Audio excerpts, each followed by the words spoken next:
ឡើងជប៉ុន Memorial Museum ផងគេបងប្អូន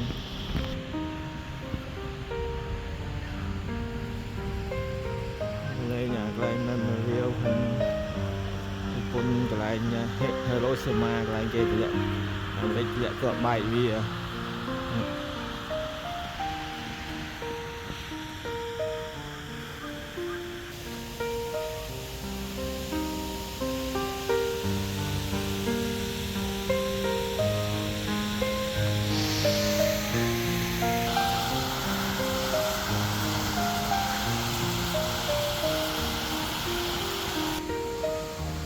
សតតែទេសចរហើយបងប្អូនអានសៅរវល់ហើយ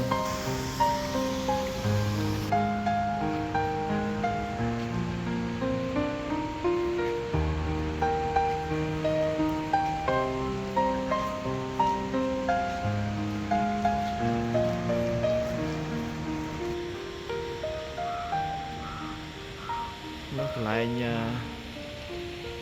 ងអូថូមិចបំ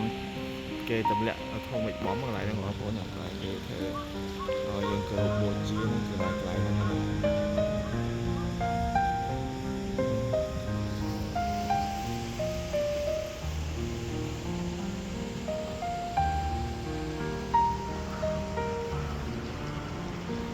យ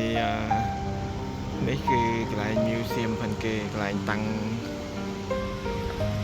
សារៈទីផងគេ museum នៅក្នុង Hiroshima តែគេធ្លាក់បំ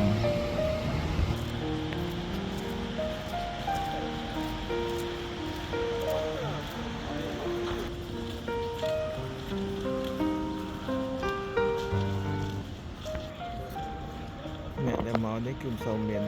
ពួកអង្គការតាមអ្នកនៅរស់នៅនេះចាដាក់ធ្វើមកពីប្រទេសក្រៅទេបង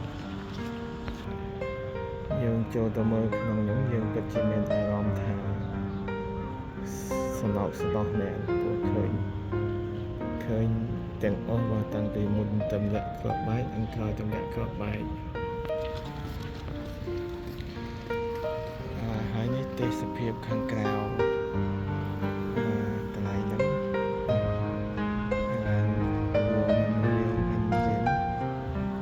ទេសភាពខាងក្រៅ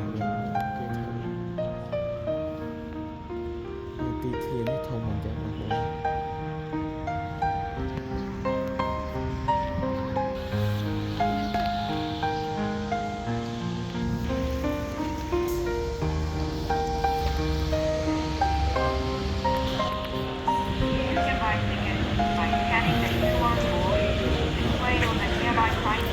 vô việc bán